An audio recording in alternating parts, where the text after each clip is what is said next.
Hai semuanya, anak-anak Miss Namo Buddhaya. Hari ini kita bertemu kembali untuk belajar agama Buddha.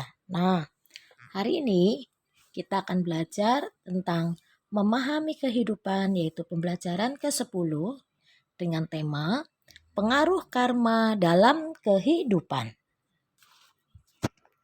Nah, sebelum kita lanjutkan pelajaran pagi hari ini, marilah kita awali dengan memanjatkan nama Karapata. Semuanya bersikap anjali ya. Arahang sama sambuddho bhagawa buddhang bhagawantang abiwademi swakato bhagawata dhammo dhammang namasami supatipanno bhagavato sawaka sanggo sanggang namami. Terpujilah Sang Bhagawa yang Maha Suci yang telah mencapai penerangan sempurna. Semoga hari ini kami dapat belajar dengan baik, belajar dengan serius dan giat agar menjadi anak yang pintar dan berbudi luhur. Semoga semua makhluk hidup berbahagia. Sadu, sadu, sadu. Nah, anak-anak Miss, kita hari ini yaitu belajar pembelajaran ke-10 tentang pengaruh karma dalam kehidupan. Nah, tujuannya pembelajaran ini adalah yang pertama, meyakini pengaruh karma dalam kehidupan. Kemudian, mendefinisikan pengertian karma. Dan kemudian menyebutkan 2 macam karma. Dan yang terakhir adalah menjelaskan melalui apa saja karma dapat dilakukan. Nah, itu adalah tujuan pembelajaran pagi hari ini. Oke. Nah, apakah kalian tahu apa yang mempengaruhi kondisi kehidupan seseorang? Nah, banyak faktor yang mempengaruhi kondisi kehidupan seseorang. Nah, salah satunya adalah karma. Nah, sebelum kita membahas apa saja yang mempengaruhi karma bagi kehidupan dan agar kita tidak salah memahami karma, marilah kita bahas terlebih dahulu pengertian tentang karma. Nah, menurut Buddha, dalam Anguttara Nikaya 3, halaman 415 dikatakan bahwa, oh biku, kehendak, berbuat, atau cetana, itulah yang dinamakan karma. Jadi, karma artinya niat. Secara umum, karma diartikan sebagai perbuatan, yaitu perbuatan yang didasari niat atau cetana. Setiap perbuatan terikat oleh hukum sebab akibat. Artinya, setiap perbuatan baik akibatnya baik dan perbuatan yang buruk akibatnya juga buruk. Bagaimanakah jika ada orang yang berbuat baik tetapi didasari dengan niat buruk? Nah, jika ada perbuatan yang demikian, maka meskipun perbuatan tersebut terlihat baik tetapi niatnya buruk, maka tidak dapat disebut sebagai perbuatan baik. Jadi, perbuatan dapat disebut sebagai perbuatan baik jika dilakukan dengan cara-cara yang baik dan didasari dengan niat yang baik juga. Nah, perbuatan atau karma dibagi menjadi 2 jenis, yaitu perbuatan baik dan perbuatan buruk. Kedua jenis perbuatan atau karma tersebut dapat dilalui melalui 3 cara, yaitu melalui pikiran, ucapan, dan jasmani. Perbuatan baik dapat kita lakukan melalui pikiran. Pikiran yang baik disebut juga dengan kehendak yang baik. Misalnya berpikir ingin membahagiakan orang tua. Nah, hal itu timbul karena adanya niat baik, yaitu niat yang didasarkan cinta kasih kepada orang tua kita. Nah, keinginan membahagiakan orang tua berdampak pada perilaku baik yang lain. Misalnya menjadi anak yang rajin belajar, rajin membantu orang tua, sayang kepada adik dan kakak. Nah, pikiran baik yang lain contohnya adalah jujur, simpati, ulas asih, sabar, pikiran tenang dan seimbang, kemudian peduli, toleransi, menghargai orang lain, serta tenggang rasa dan perhatian kepada sesama. Nah, itu merupakan perbuatan baik yang dilakukan melalui pikiran. Jelas ya anak-anak Miss untuk perbuatan baik yang dilakukan oleh pikiran. Kemudian jenis yang perbuatan baik tapi dilakukan melalui ucapan. Nah, berarti ini yang kedua ya.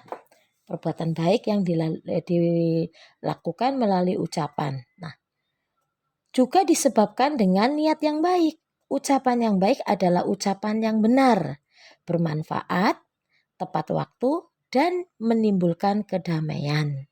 Contohnya, ucapan yang baik seperti memberi nasihat, berucap jujur, sopan, lemah lembut, rajin membaca parita. Nah, itu merupakan perbuatan baik yang dilakukan melalui ucapan.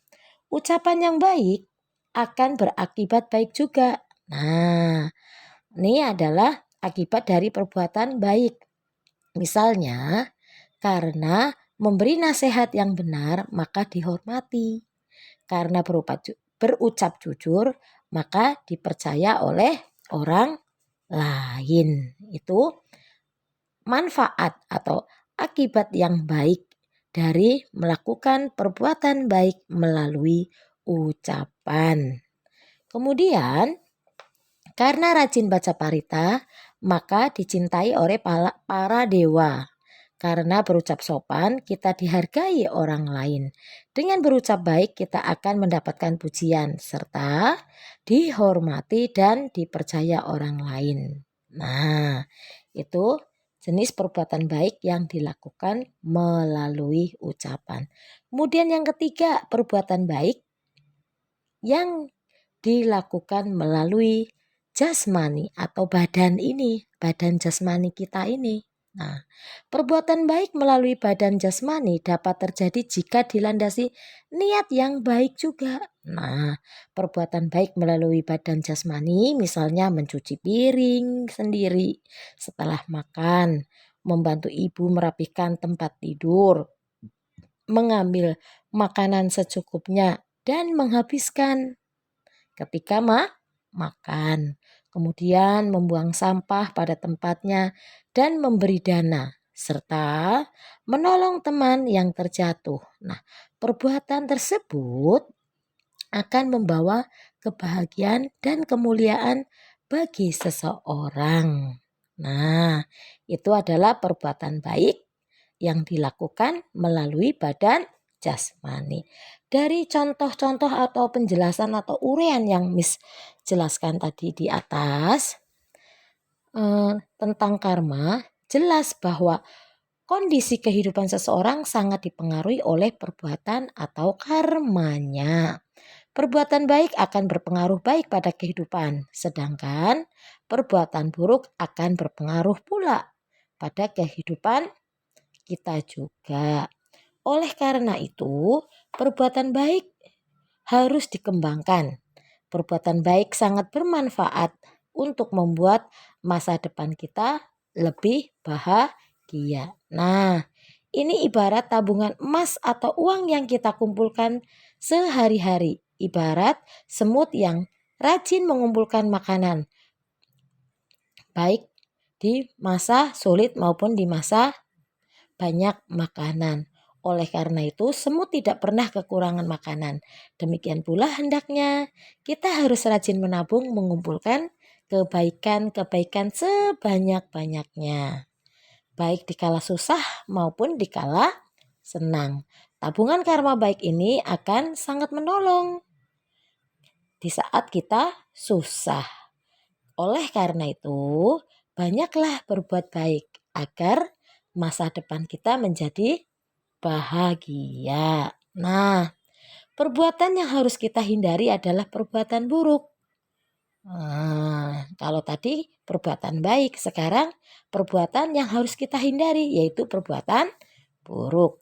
Perbuatan buruk, nih, perbuatan buruk akan merusak masa depan kita. Nah, ini ibarat orang yang makan makanan yang enak tapi tidak sehat, ya kan? Seperti kadang kita makan makanan enak kayak minum sirup terus, minum yang bergula-gula terus, kemudian minum es terus. Itu memang di mulut enak, namun tidak baik untuk kesehatan. Sehingga setelah makan makanan itu akan menimbulkan masalah bagi diri kita, tentunya masalah yang tidak baik. Contohnya kesehatan kita terganggu, kemudian misalnya kayak sakit perut, kemudian menjadi demam dan sebagainya. Nah, makanan yang enak dan tidak sehat tidak dapat dirasakan langsung akibatnya. Proses ini akan dirasakan kelak dalam jangka waktu yang lama. Demikian juga perbuatan buruk. Perbuatan buruk yang dilakukan biasanya sangat menyenangkan dan akibatnya pun tidak langsung dirasakan. Nah, contohnya kayak kamu misalnya berbohong. Nah, tidak langsung hasilnya. Misalnya kamu malas belajar enak kan, bisa main-main game, nonton TV terus-terusan. Nah, namun malas belajar umumnya bagaimana? Sangat menyenangkan bagi sebagian orang karena ia merasa bebas dari beban untuk sesaat, bisa bermain-main, ya kan? Nah, tetapi akibat buruknya apa dari kemalasan tersebut? Nah, akan dirasakan di kemudian hari. Apa akibatnya? Akibat malas belajar, dia tidak memiliki pengetahuan atau menjadi orang yang bodoh. Sehingga ketika menghadapi ujian, apa yang terjadi? Tidak bisa menjawab soal-soal ujian atau ulangan, dan akibatnya nilainya menjadi jelek atau buruk. Nah, demikian seterusnya banyak buah penderitaan akibat malas menjadi berantai dan berkepanjangan. Nah, sama kayak halnya tadi, kita makan makanan yang tidak sehat akan menimbulkan masalah-masalah bagi badan kita. Begitu juga kalau kita melakukan perbuatan buruk. Misalnya, berkata-kata yang tidak sopan, mungkin pada saat itu senang puas. Puas, kita bisa mau marahi orang lain, teman kita marahi. Nah, pada saat itu tidak langsung berakibat. Yang penting senang, puas. Namun kemudian di kemudian hari karena kita sering berbicara tidak sopan, kemudian tukang bohong, maka akibatnya apa? Tidak dipercaya. Nah, itu contoh-contoh dari akibat perbuatan buruk. Nah, sampai di sini jelas ya penjelasan Miss R. Mudah-mudahan kalian mengerti dan apa yang dijelaskan oleh Miss R akan bermanfaat bagi kehidupan kalian untuk dipraktekkan dalam kehidupan sehari-hari. Nah, di sini ada tugas dari Miss R. Nah, nanti kalian bisa kerjakan di buku agama latihan. Mohon buku cetak punya sekolah tidak dicoret-coret ya. Atau selain mendengarkan video ini, kalian bisa membaca pada buku pelajaran agama Buddha yaitu halaman 61 sampai halaman 62. Kalian bisa baca dengan baik dan kemudian kerjakan tugasnya di halaman 63. Demikian penjelasan Miss R untuk pagi hari ini. Dan Miss R ucapkan terima kasih. Marilah kita tutup dengan mengucap Sabe Sata Bhawantu Sukitata. Semoga semua makhluk hidup berbahagia. Sadu, sadu, sadu. Terima kasih semuanya. Goodbye.